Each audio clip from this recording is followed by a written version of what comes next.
Hi, this is Lisa Piper with Miracle of Deliverance. Today is session 19. We're going to be talking about how you, as a minister or friend, can help someone walk through a marriage. Now, this is the 19th video. They are not all in order, but today we're going to talk about what reconnection looks like, particularly if they've been separated or they just haven't connected in a while. We want to know about when do you reconnect? How do you do it? Well, first of all, it's going to take a lot of prayer. And unfortunately, one spouse maybe or think they are ready to connect before the other one. So, what they're going to want is the fruit of patience. And they're not going to want to hear that.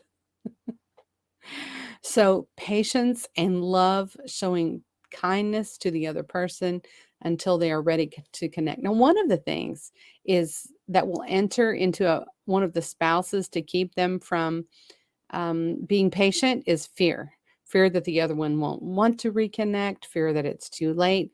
And you'll just need to encourage them to trust in God. God has it. So I try to keep my focus like the three Hebrew children. God is well able to deliver us, but if he doesn't, I'm still not going to bow down. So don't bow down to fear, period. That's probably going to be a theme the whole time that you're ministering to them. So let's talk about how you reconnect. Well, preparation is the biggest thing. Any project I tend to do, the preparation seems to be bigger. I've got a project where I'm about to paint some wall boards, and taping it and wiping that off and getting it ready for the paint will take longer than actually painting it. And I was looking at how to glue two pieces of glass together, which that's kind of a good analogy with marriage being two fragile parts, transparent parts, beautiful parts being put together. And it was interesting to me that I could use an analogy with gluing glass and reconnecting marriages. Well, the first step to gluing glass together is that you have to have a strong glue. You don't want to use Elmer's, probably, to glue those together. And my analogy is that since God is love, if they seek the Lord, he will actually be the glue that glues them together. And he will cause each spouse to love and to be what they need to be to stick.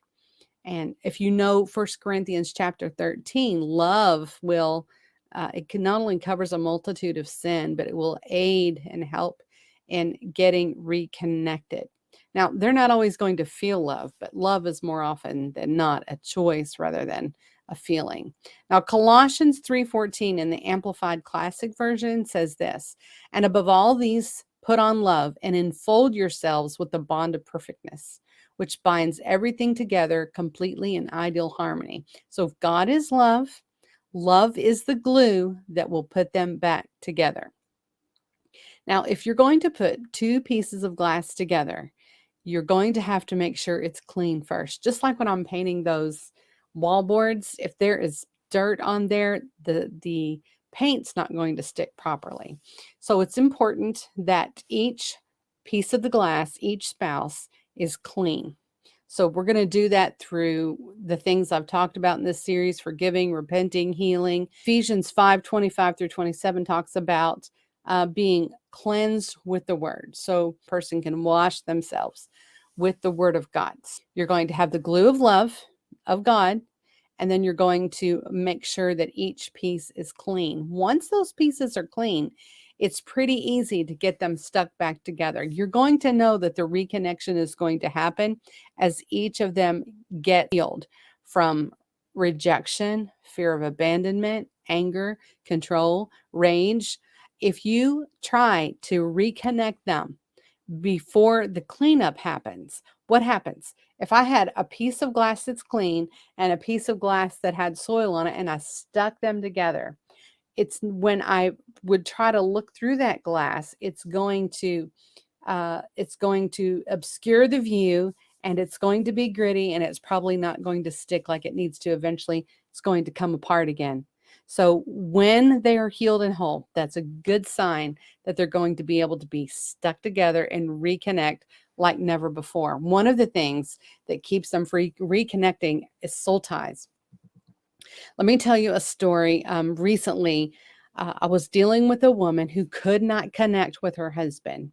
As it turned out, her husband's mother was always saying, "He loves me more than you." And she would give the husband a hard time if he chose the wife over the mother or didn't say his commitment was toward the mother. And she accused the wife of causing division. Well, who was being divisive was the mother. The Bible says to leave and cleave. Leave your family, leave your mother and father, and you're going to cleave to your spouse. So, what we did is we broke off those soul ties with her because I could just see these strings coming out and broke those off. And her husband actually lined up as well and got that in order. So now I am more confident than ever that they're going to be able to connect. And actually, she hadn't felt love for him in a while, feeling it, choosing it, but not feeling it. And after those ties were cut, she actually got a breakthrough. So that's pretty cool. Now, if you were reading instructions on gluing glass together, you need only really apply glue to the edge of the glass or one of the pieces and stick them together. So I'm going to say on any area where the person has been broken, to be really specific and sticking the love on that area. Take the brokenness, stick the love of God on it, and then here comes the most important part. What do you do when you glue something together? You have to let it set.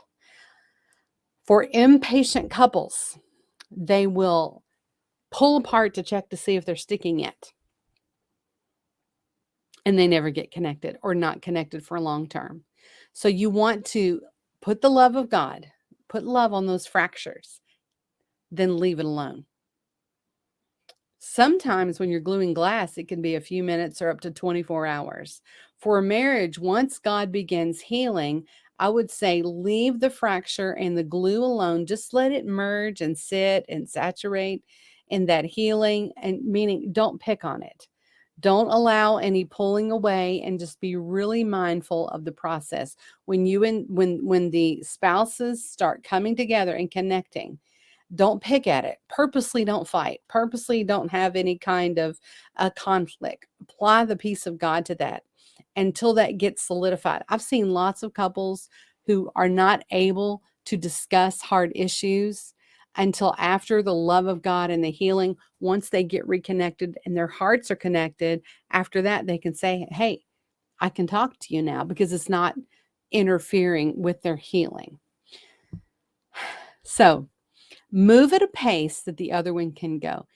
You may deal with one spouse is like, "I'm ready to connect. I'm ready to connect."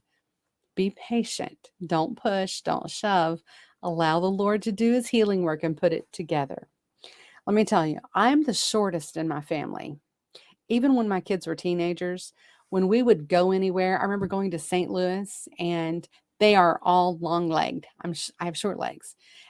Their gait, wherever they go, I literally run beside of them to keep up with them. And there've been times that they have gotten far off when I'm walking as fast as I can go, and they'll turn around like, "What are you doing?" I'm like, "I can't keep up with you guys."